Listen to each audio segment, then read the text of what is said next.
What if your entire life could change in a single moment, not through luck, but through a skill everyone told you was useless? For Nina Rostova, a waitress at one of New York's most exclusive restaurants, that moment came disguised as a billionaire's impossible toy. She spent her days being invisible, a ghost pouring water and clearing plates for the city's elite. But she carried a secret, a mind trained to see patterns others missed.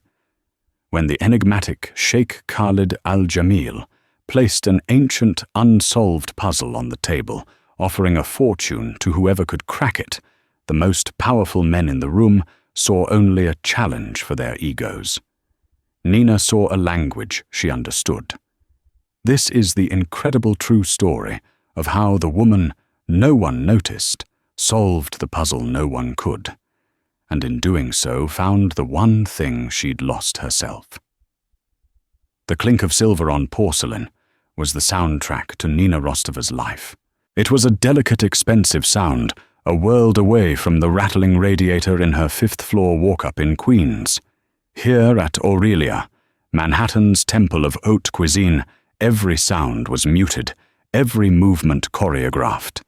The carpets were so thick they swallowed footsteps, and the patrons spoke in hushed, confident tones, their voices weaving through the soft glow of bespoke chandeliers. Nina was a part of that choreography, a ghost in a crisp black uniform. Her role was simple: be present, but unseen, efficient, but unheard. For 2 years, she had perfected the art of invisibility. She could refill a water glass without a single ripple of conversation being disturbed. She knew by the subtle tightening of a jaw when a diner needed his steak knife replaced, and by the almost imperceptible glance towards the door when a clandestine meeting was about to conclude. She saw everything and was seen by no one. It was a skill born of necessity, honed in a life that had systematically erased her. Just 3 years prior, she had been Nina Rostova doctoral candidate. Her world had been the hushed libraries of Columbia University, her companions, the silent ghosts of antiquity. Her dissertation, celestial cartography, and coded language in pre-astrolabe navigational tools was her passion. She could trace the lineage of a single star's name through 5 different dead languages.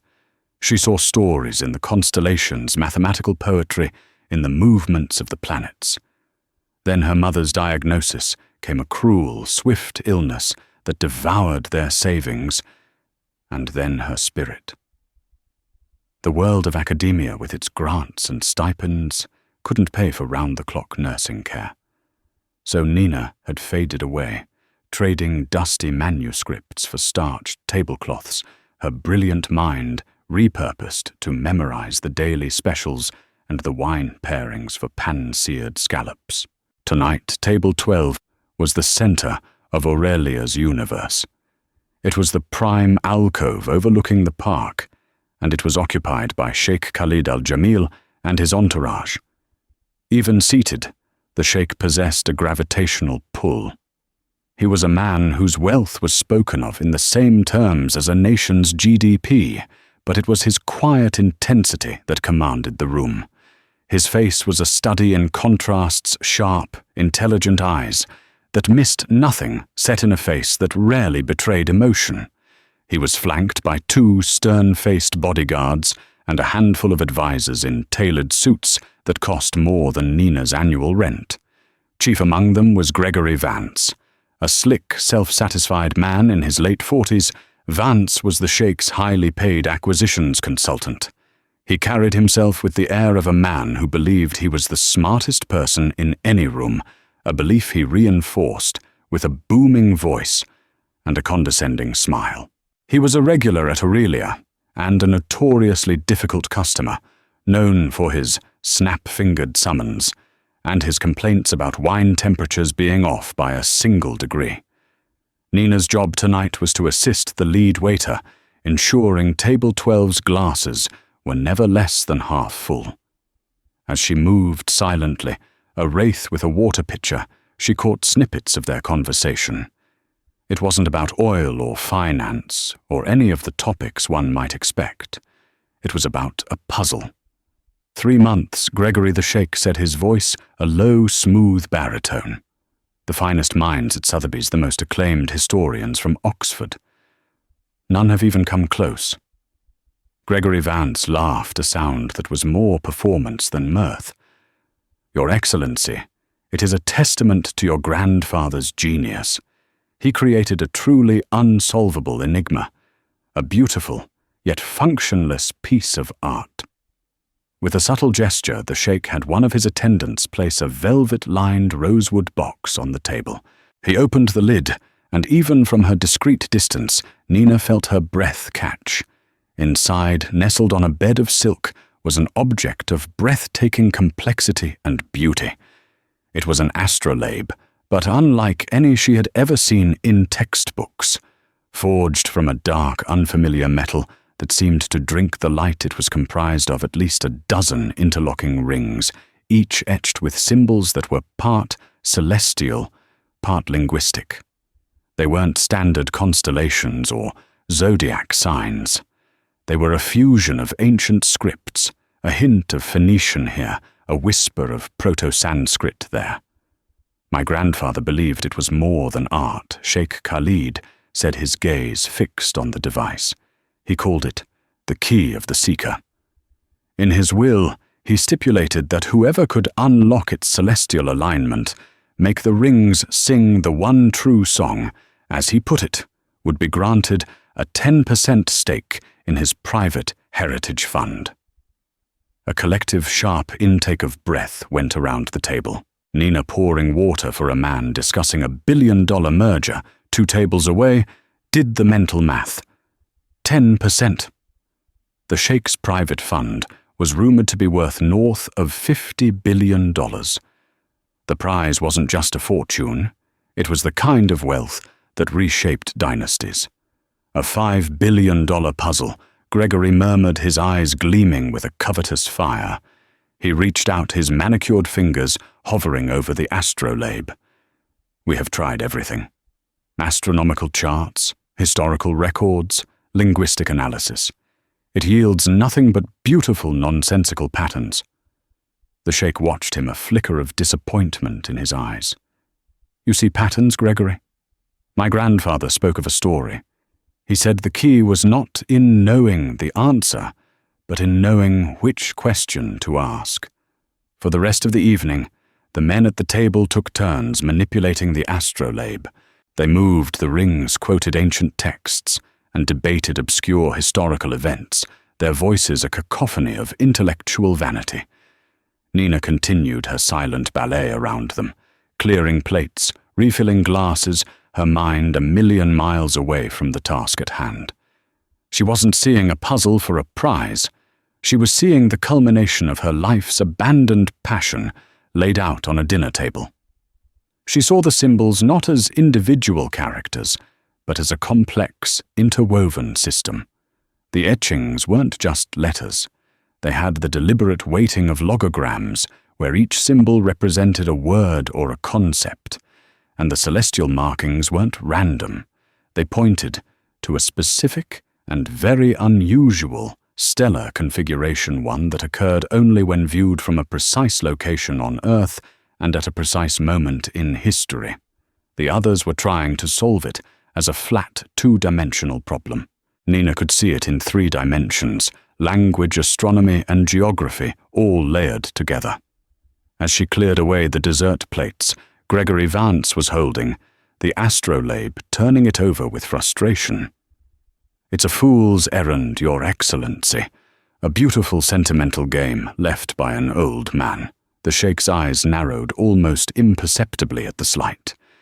My grandfather was not a fool, Gregory. At that moment, Nina leaned in to retrieve an empty espresso cup. Her eyes, for a fraction of a second, locked onto the astrolabe in Gregory's hands. She saw it. A tiny, almost invisible maker's mark on the innermost ring, partially obscured by a decorative filigree. It wasn't a signature. It was a symbol. A stylized representation of a compass rose, but with one point, the north, slightly elongated, and shaped like a mariner's trident. It was the mark of a very specific, very obscure school of 15th century Portuguese cartographers known for their secret integration of coded messages into their maps. They were obsessed with the concept of true north, not just as a direction, but as a philosophical destination. The men at the table saw a toy. The academics saw a historical artifact. Nina saw a question. And it wasn't about the stars. It was about where you were standing when you looked at them. She pulled back from the table, her heart hammering against her ribs. Her hand trembled as she stacked the cup and saucer on her tray. For the first time in 2 years, she was no longer the ghost of Aurelia. She was a scholar, and the greatest puzzle she had ever encountered was sitting 20 feet away, waiting for someone to ask the right question. The rest of the shift passed in a blur. Nina operated on autopilot, her body performing the familiar tasks of clearing tables and polishing silverware, while her mind raced through star charts and forgotten histories. The image of the trident-tipped compass Rose was burned into her memory. It was the key, she was sure of it. The academics and experts Gregory Vance had hired were looking up at the sky, trying to match the astrolabe's unique constellations to known celestial maps from different eras. They were looking for a when. But the maker's mark wasn't about time. It was about place. It was about where. Those Portuguese map makers, a splinter group known as the Navegadores do Verdadeiro Norte. Navigators of the true north believed that certain geographical locations on Earth held a unique resonance with the cosmos. They encoded these locations into their maps and instruments as a way of preserving sacred knowledge. To them, true north was a spiritual concept, a point of perfect alignment between the terrestrial and the celestial. The puzzle wasn't about finding a date. It was about finding a location from which the astrolabe's strange sky would appear exactly as etched. After her shift, Nina didn't head for the subway. Instead, she walked to the New York Public Library, its stone lions guarding the entrance like ancient sentinels. The main reading room was closed, but the 24-hour study area was a sanctuary for students and insomniacs. She found a terminal and dived into the digital archives, her fingers flying across the keyboard. She cross-referenced 15th century Portuguese maritime expeditions with astronomical anomaly, records and treatises on symbolic cartography. The names and dates she hadn't thought about in years came rushing back. Prince Henry the Navigator, the Treaty of Tordesillas, the search for Prester John. It was like finding a piece of her old soul. For hours she was no longer a waitress. She was a researcher, a detective, hunting a ghost through the pages of history. The Sheikh's team had failed because they were using the wrong frame of reference. They were inputting standard star charts, Ptolemaic Copernican, and trying to make them fit. But the Navigadores were known to use a hybrid model incorporating elements of Arabic astronomy with their own mystical philosophies. Their sky was not the objective scientific sky of today. It was a subjective spiritual map. The breakthrough came around 3 a.m. In a digitized, barely legible copy of a mariner's journal from 1488, she found a reference. The author described a remote island off the coast of what is now Western Africa, an island with a unique magnetic anomaly that caused compass needles to spin wildly. He called it Ilha do Ponto Zero, the 0 Point Island. He claimed that on the night of the winter solstice, the stars did not seem to revolve around Polaris, the North Star. Instead, the sky seemed to pivot around a point of absolute blackness, a void. He sketched a crude star chart in his log. Nina's blood ran cold. The constellations in the mariner's sketch were distorted bizarre, and they were a near-perfect match for the symbols on the astrolabe. This was it. The question wasn't, when did the sky look like this? The question was, From where would the sky look like this? The answer was the Ilha do Ponto Zero on the winter solstice. With that geographical and temporal key, the symbols on the rings would no longer be random. They would become coordinates. Each ring would represent a different value latitude, longitude declination, right ascension, that could only be set correctly in relation to that specific point in space-time. But how could she, a waitress, convey this to a billionaire sheikh, guarded by a phalanx of dismissive experts? Walking up to him and announcing she'd solved it was laughable. Gregory Vance would have her thrown out before she could finish a sentence. He'd probably accuse her of trying to steal the artifact. She needed proof, but she also needed a vessel, a way to deliver the message that couldn't be instantly dismissed. Her shift started again in less than 12 hours. The sheikh and his party had a standing reservation for the entire week. This was her only window. Back in her cramped apartment, as the first grey light of dawn seeped through her window, Nina took a fresh, crisp linen napkin she'd pocketed from the restaurant's laundry. Using a fine-tipped pen, she began to draw. She didn't write out a long explanation. That would be ignored. Instead, she communicated in the language of the puzzle itself. She sketched the astrolabe's unique maker's mark, the trident-tipped compass rose. Beside it, she drew a simple map of the West African coast, marking a tiny, insignificant speck in the ocean with a single X. She then drew 2 star charts. The first was the standard view of the northern hemisphere sky on the winter solstice. The second was the sky as seen from the island, a distorted, warped perspective mirroring the astrolabe's markings. Finally, at the bottom of the napkin, she wrote a single elegant equation. It wasn't a complex proof, but a simple line of logic that connected the magnetic declination of the island to the angular displacement of the constellations on the device. It was concise, irrefutable, and spoke the language of science and history, a language men like the Sheikh and Gregory Vance, for all their posturing, had to respect. She folded the napkin carefully, her heart a frantic drum against her ribs. This was more than a long shot. It was an act of professional suicide. The best-case scenario was that she would be ignored. The worst was that she would be fired, humiliated, and cast out from the one place that, however soul-crushing, provided her with a living. Yet the thought of letting that beautiful, intricate story remain untold, of letting Gregory Vance call its creator a fool, was unbearable. It felt like a betrayal of her own past, of the person she used to be. That evening when she arrived at Aurelia, the tension was palpable. The rosewood box was open again on table 12. Gregory Vance looked haggard, his usual smugness replaced by a raw frustration. The sheikh was quiet, his posture rigid with disappointment. They were at a dead end. Nina's hands shook as she picked up her water pitcher. Her station was near the kitchen entrance, but she had to pass by table 12 to get to her other assignments. Her moment would last a fraction of a second. Timing, precision, and invisibility. The very skills she had cultivated as a waitress were now her greatest assets.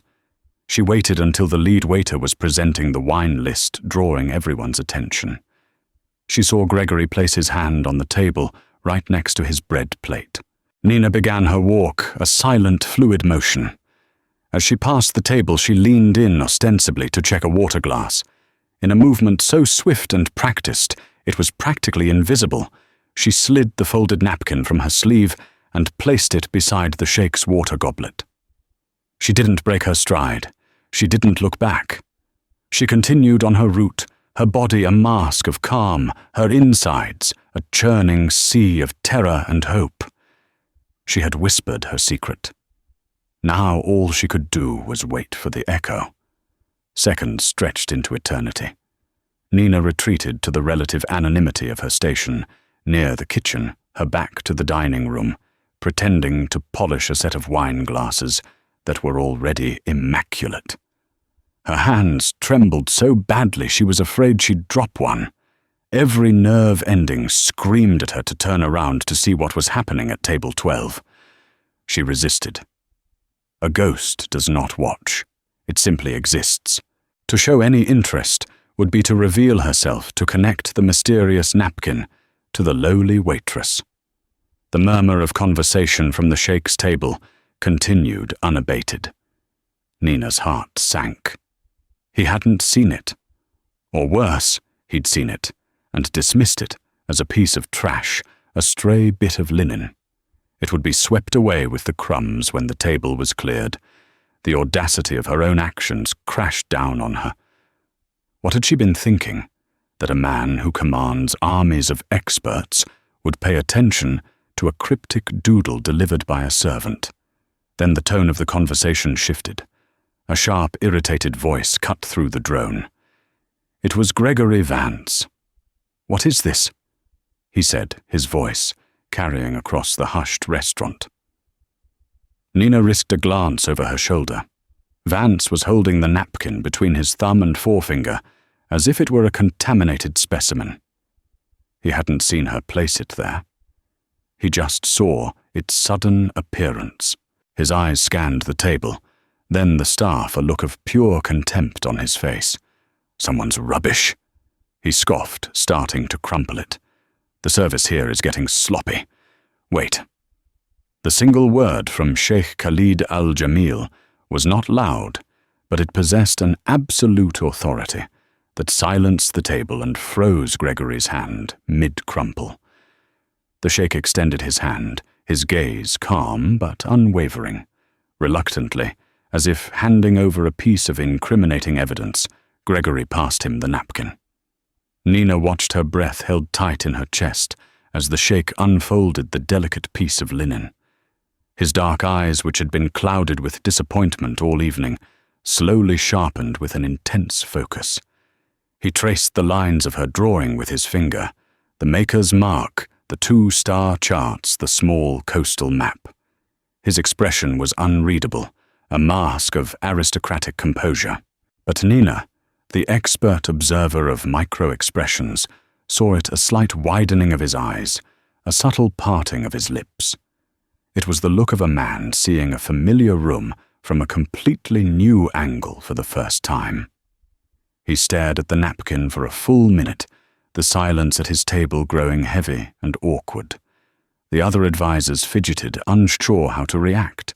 Gregory Vance watched the Sheikh with a growing sense of alarm, his face a mixture of confusion and resentment. Finally, the Sheikh lifted his head, but he didn't look at his advisors. His eyes scanned the room. He wasn't looking at the wealthy patrons or the fawning managers.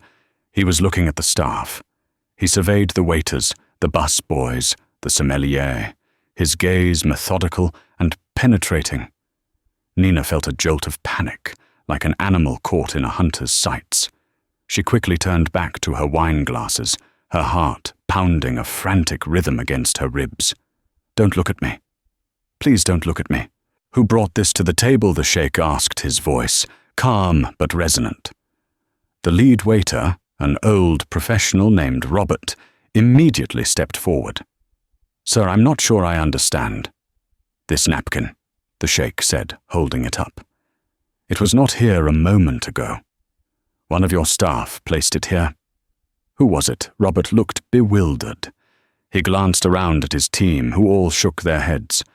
Nina kept her back, turned her knuckles white as she gripped a wine glass. She could feel every eye in the room on her, even though they couldn't possibly know. It was Gregory Vance, who unwittingly sealed his own fate. Eager to dismiss the entire affair and reassert his authority, he sneered, "Your Excellency." It was probably just a mistake. One of the bus girls, perhaps.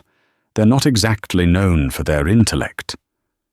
Probably thought it was a coaster. He motioned dismissively toward Nina's general direction. "Let's get back to the problem at hand." But the Sheikh wasn't listening. His eyes had followed Gregory's gesture and had settled on the back of Nina's uniform. He saw the tension in her shoulders, the rigid set of her spine. He saw the one person in the room desperately trying not to be seen. "You," he said, his voice cutting through the air like a blade. "The waitress. Turn around." Time stopped. The clinking of cutlery, the soft music, the hum of conversation, it all faded into a dull roar in Nina's ears. Slowly, as if moving through water, she turned to face him. Her face was pale, her expression neutral, but her eyes couldn't hide the terrified intelligence blazing within them. The sheikh held her gaze. He didn't look at her with the casual indifference of a patron to a servant. He looked at her as an equal, as a mind meeting another mind. He held up the napkin. "Did you draw this?" he asked. The entire restaurant was now silent. Every diner was watching the bizarre drama unfold. Nina's manager was already moving towards the table, his face a mask of apoplectic horror, ready to apologize and fire her on the spot. Nina swallowed her throat dry. There was no escape. She could lie, but she knew instinctively that this man would see right through it. So she did the only thing she could. She told the truth. Yes, she whispered, her voice barely audible. Gregory Vance let out a short, incredulous bark of a laugh. "You can't be serious." She pours water. What could she possibly know? The sheikh ignored him completely, his attention fixed solely on Nina. He tapped the napkin. "Explain the map." "Ilha do Ponto Zero." "I've never heard of it." And so, standing there in her waitress uniform, surrounded by gaping millionaires, Nina found her voice. The terror receded, replaced by the familiar confidence of academic certainty. "It doesn't appear on modern charts," she began, her voice gaining strength with every word. It was a name used by a small group of 15th century Portuguese cartographers. They believed it possessed a unique geomagnetic anomaly, a 0 point from which the celestial sphere appeared distorted. The maker's mark on your astrolabe belongs to that group. She paused, then delivered the final critical piece. "You've been trying to solve for when. The puzzle is asking where." A stunned silence fell over the table. The advisors exchanged looks of disbelief. Gregory Vance's face had turned a sickly shade of grey. He looked at Nina as if she had just grown a second head. He, with all his resources and experts, had been bludgeoned by a simple, elegant truth delivered by a waitress. The sheikh stared at her, a slow, genuine smile spreading across his face for the first time all evening. It transformed his severe features, making him look younger, more alive. He looked from the napkin to Nina, and then to the astrolabe, the pieces clicking into place in his mind. He folded the napkin with the care one would afford a priceless document and tucked it into his breast pocket. Then he looked at Gregory, his smile vanishing his eyes, turning to ice. "It seems, Gregory," he said, his voice dangerously soft, "that you have been looking for answers in all the wrong places. And you have been listening to all the wrong people." He then turned back to Nina, his expression softening once more. "Please," he said, gesturing to the empty chair beside him. "Sit. It appears we have much to discuss." The act of sitting down was the most terrifying journey of Nina's life. Each step from the periphery to the center of the room felt like crossing a continent. The eyes of every patron, every colleague were on her. She could feel the searing hatred from Gregory Vance, the utter bewilderment from her manager, who now stood frozen halfway to the table, and the shocked curiosity from the sheikh's other advisors. Her simple black uniform, designed to make her blend in, now made her stand out like a crow in a flock of doves. As she slid into the plush velvet chair, the scent of expensive cologne leather and red wine filled her senses. It was the smell of a world she had only ever served. Sheikh Khalid al-Jamil gestured for a waiter, Nina's own terrified colleague, to pour her a glass of water. "Let's start again." The sheikh said, his voice, excluding everyone else at the table, creating an intimate bubble around the two of them. "My name is Khalid, and you are Nina. Nina Rostova." She replied, her voice steady, despite the tremor in her hands, which she hid in her lap. "Nina Rostova," he repeated, savoring the name. "Tell me, Miss Rostova, how does a waitress at Aurelia come to know about obscure 15th century Portuguese cartography?" The question was direct, but not accusatory. It was born of genuine curiosity. Nina took a sip of water, the cool liquid, a small anchor in the storm of her emotions. She decided that half-truths were useless now. "I was a doctoral candidate at Columbia," she explained, her voice low. "My field was historical cryptography and early scientific instruments. I had to leave the program for family reasons." The simple, unadorned statement held a universe of pain and sacrifice, and Khalid seemed to understand that. He nodded slowly, a flicker of empathy in his eyes. He glanced at Gregory, whose face was now a mask of thunderous fury. The implication was clear. The expert he had hired with his international reputation and exorbitant fees had been outshone by a PhD dropout whose research he had likely deemed worthless. "So you recognized the maker's mark," Khalid prompted, bringing his attention back to Nina. "Yes. The Navegadores do Verdadeiro Norte. Their work is a footnote in most academic texts. They were considered more mystics than scientists. Their obsession with 0 points was dismissed as pseudoscience. But they were brilliant instrument makers. They embedded their philosophy into their designs. The astrolabe isn't just a tool to read the sky, it's an argument. It argues that perspective, your specific place in the universe, changes everything." As she spoke, the years of repressed passion and knowledge bubbled to the surface. She was no longer Nina the waitress, she was Nina the scholar. She explained how the interlocking rings were likely not meant to be aligned to a known star chart, but were meant to be calibrated. The outer ring would represent the coordinates of the 0-point island, the next ring, the date of the winter solstice, and so on.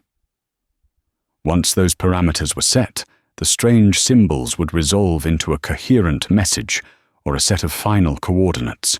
Khalid listened with rapt attention, occasionally asking sharp, insightful questions that showed he was not just a passive recipient of information, but an active participant in the intellectual chase. The other men at the table faded into the background, becoming mere spectators. The most incensed spectator was Gregory Vance. His entire career was built on being the gatekeeper of knowledge for men like Khalid, curating art and antiquities, and providing the definitive word on their value and history. This waitress had bypassed him entirely. She hadn't just offered a new theory, she had exposed the fundamental flaw in his entire approach. She had made him look like a fool. "This is absurd," Gregory finally burst out, unable to contain his rage any longer. "Your Excellency, you cannot possibly be taking this seriously. It's a fanciful story from a person with a community college understanding of history. We have consulted with world-renowned experts, and for 3 months, your world-renowned experts have achieved nothing," Khalid replied coolly, not even bothering to look at him. His eyes remained on Nina. "Ms. Rostova, in 5 minutes, has given me the first plausible path forward since I inherited this device." She did not give me an answer. She gave me a new question. As my grandfather said, that is the key. The dismissal was absolute. In that single sentence, Khalid had shifted the balance of power at the table. Gregory Vance, the high-priced consultant, was out. Nina Rostova, the waitress, was in. Khalid made a decision. "My suite tomorrow morning. 9 o'clock, he said to Nina.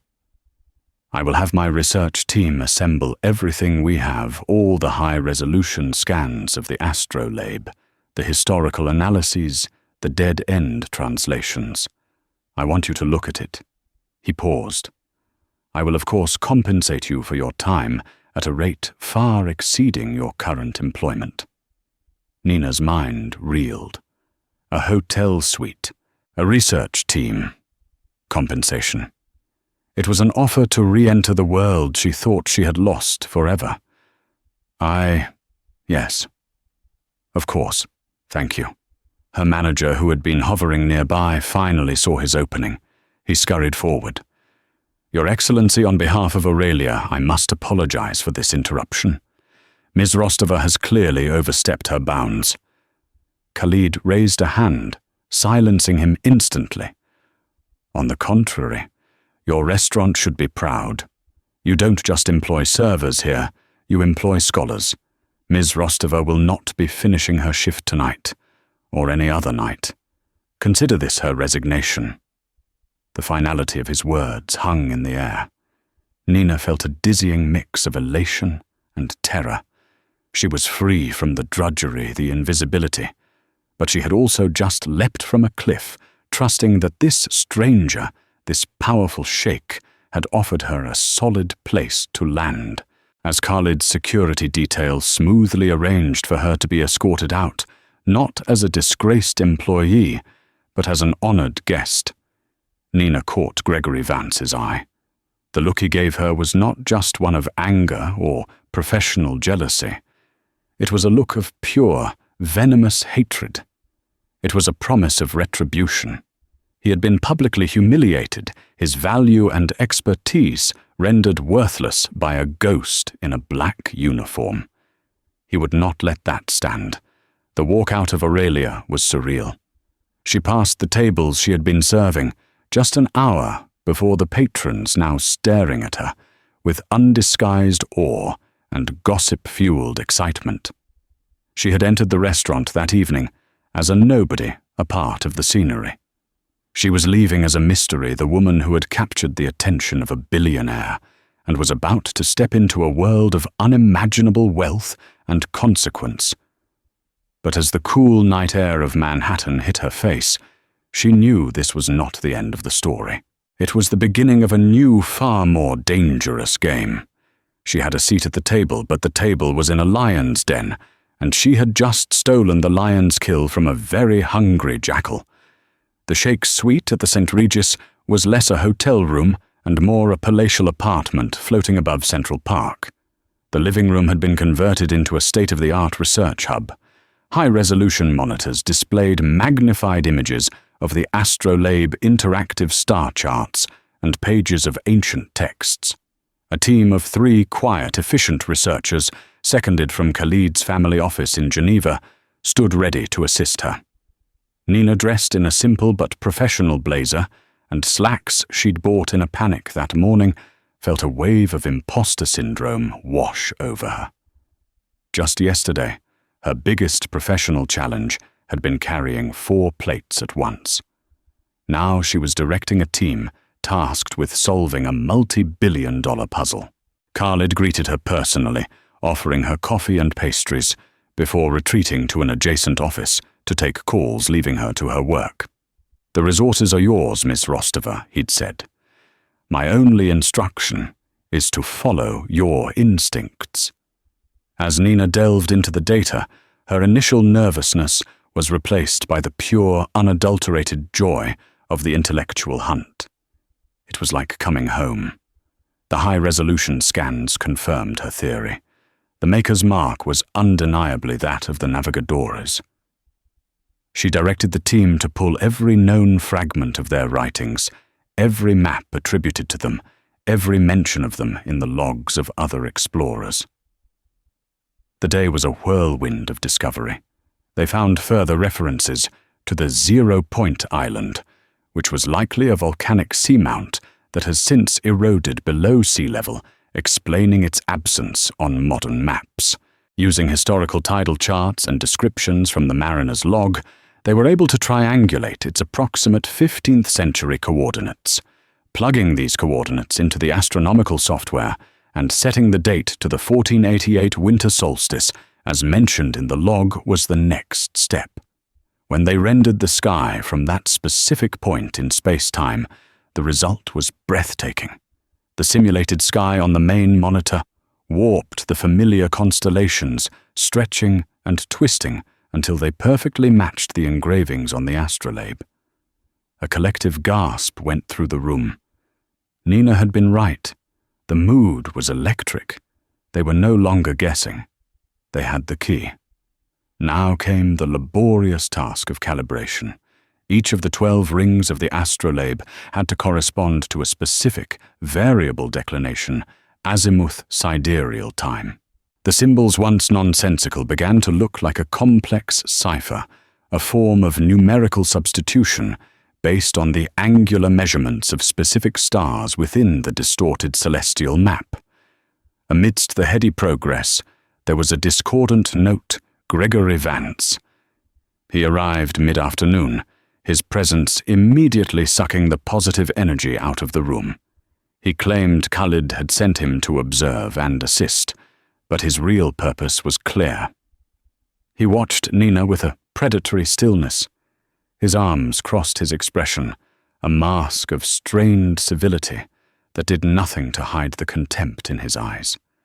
He would interject with comments designed to undermine her authority. "Are you certain about that translation, Ms. Rostova?" "My linguists suggested a different interpretation," he'd say. "Or that astronomical model seems a bit speculative. Have you accounted for stellar precession?" Each comment was a small jab, a subtle attempt to seed doubt in the minds of the research team, and he hoped in Khalid himself, who occasionally checked in on their progress. Nina, however, refused to be baited. She answered each of his challenges with calm, factual evidence, her deep knowledge of the subject matter acting as an impenetrable shield. Her confidence, far from being shaken, seemed to grow with every attack he launched. This only fueled his silent rage. The breakthrough came late in the evening. They had calibrated the first 10 rings, and a pattern was emerging. The cipher was yielding a set of numbers. It was a coordinate string, but with 2 values, still missing the values that would be revealed by the final 2 innermost rings. The solution was within their grasp. Exhausted, but exhilarated, Nina decided to call it a night. They would reconvene in the morning to tackle the final rings. "Excellent progress, Miss," Rostova Gregory said, as she packed her bag, his voice slick with false sincerity. "Truly, you have a raw talent for this." He offered her a bottle of water from the suite's mini-fridge. "You must be dehydrated." "Please."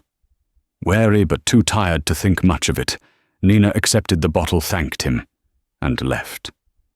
She felt his eyes on her back the entire way to the door. That night she couldn't sleep. The final 2 rings danced in her mind. They were different from the others, with more complex gearing and more abstract symbols. They were the heart of the puzzle. She drank the bottled water Gregory had given her as she paced her small apartment, sketching ideas in a notebook.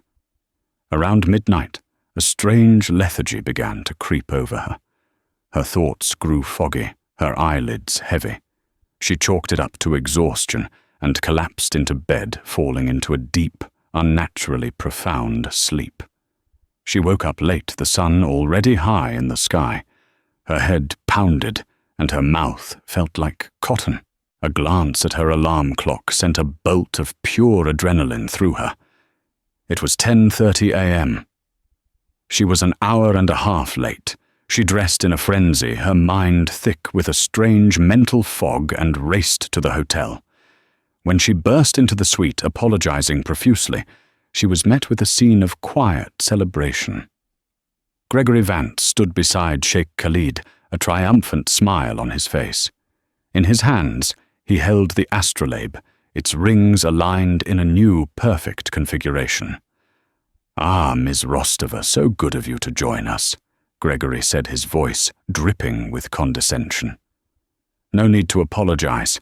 I managed to solve the final piece of the puzzle this morning. It was a simple matter of cross-referencing late-period Zoroastrian numerology. An obvious step, really. I'm surprised you missed it." Nina stared, speechless. The research team avoided her eyes. Khalid looked at her with an expression she couldn't quite decipher. It wasn't anger, but it was tinged with disappointment.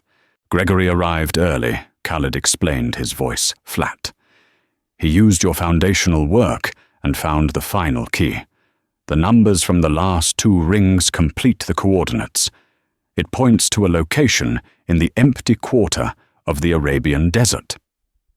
It was impossible. The Zoroastrian connection was a red herring they had dismissed days ago. It didn't fit the Portuguese maker. It didn't make sense.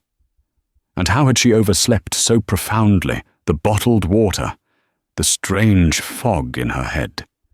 It hit her with the force of a physical blow. He had drugged her, a mild sedative just enough to make her oversleep, to make her look unprofessional and unreliable while he swooped in to claim the credit. That's not right," she stammered, her mind struggling to clear itself. "The numerology is wrong. It has to be." Gregory laughed. "My dear, the proof is in the result. The puzzle is solved. The excellency has his coordinates. Your part in this is over. But don't worry, I will ensure you receive a modest finder's fee for your initial contribution." He was dismissing her, writing her out of the story, reducing her breakthrough to a mere footnote in his own grand narrative. She looked at Khalid, searching his face for any sign of doubt, but he simply looked weary. He had his answer, and the messy details of how it was found seemed secondary. Nina felt a cold, crushing despair.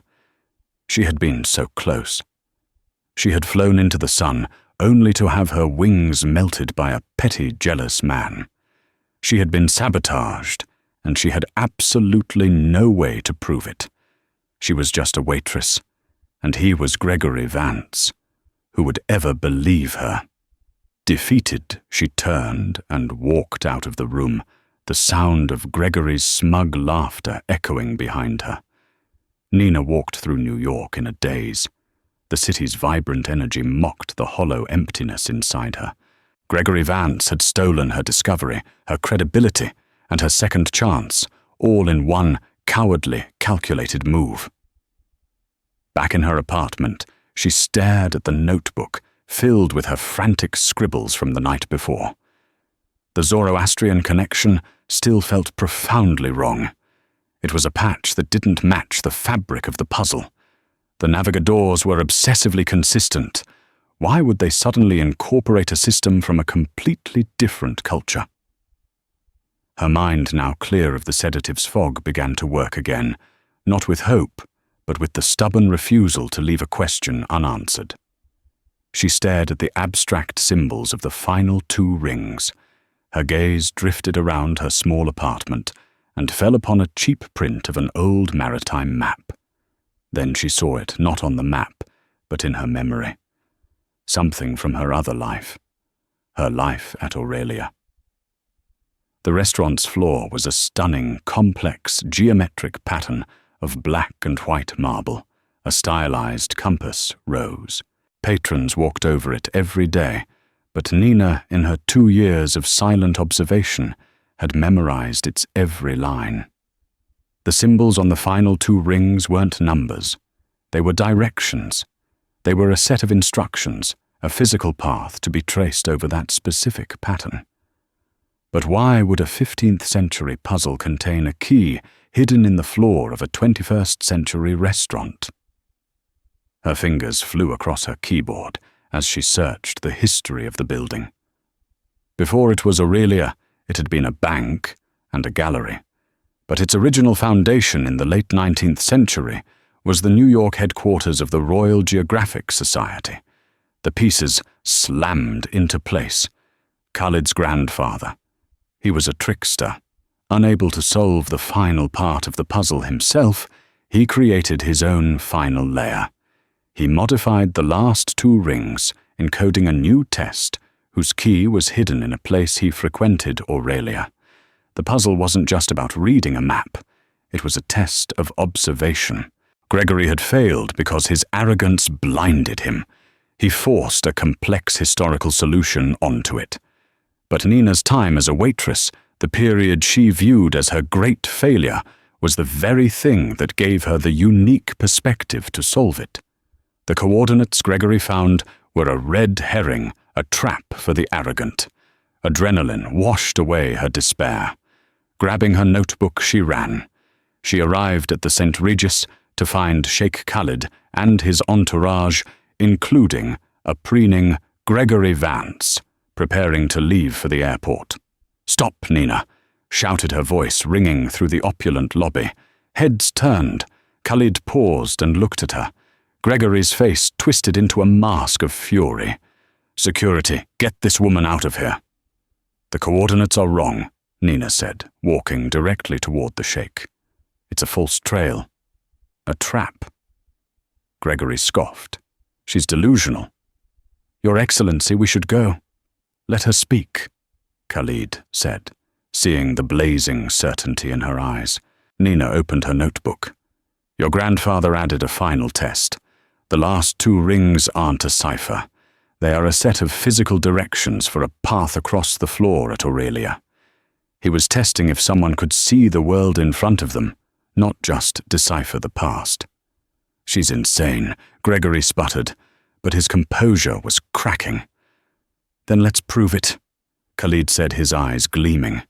He loved puzzles, and this twist was the most delightful of all. "Cancel the flight. We are going back to Aurelia." The restaurant was empty and silent as they stood on the magnificent marble compass rose. "Show me," Khalid commanded. With her notebook in hand, Nina traced the path encoded in the astrolabe. 2 steps north by northwest, a pivot east 3 steps along a brass inlay. The path ended at a single unassuming black marble tile. "Here," she said. Gregory let out a mocking laugh. "Your grand solution is a random piece of flooring." But Khalid knelt and ran his fingers over the tile, feeling a faint, hidden seam. He pressed down. With a soft click, a hidden latch released, and the tile popped up. Underneath was a small, watertight bronze case. He lifted it out and opened it. Inside, on faded velvet, was a single ornate key and a handwritten letter. Khalid read the letter from his grandfather aloud. It explained that the astrolabe was a test of character. The desert coordinates Gregory found led to a small cache of gold, a fool's prize. The real inheritance was the key to his private library, a priceless collection of knowledge. The letter ended, "To the one who solves this, I entrust not my wealth but my legacy. Find a custodian, not a treasure hunter." The silence was absolute. Gregory Vance stood, frozen, his greed and lies exposed. He had been caught in the trap. Khalid stood up and looked from the letter to Gregory with cold judgment. Then he turned to Nina, his eyes filled with profound respect. "Ms. Rostova," he said, "it seems my grandfather and I have found our custodian." Gregory Vance's dismissal was swift and silent. At a quiet word from Sheikh Khalid, the disgraced consultant was escorted from Aurelia, his career ending not with a bang, but with the soft click of a closing door. In the vast empty restaurant, Khalid turned to Nina, the ornate bronze key resting in his palm. He explained his grandfather's true intention.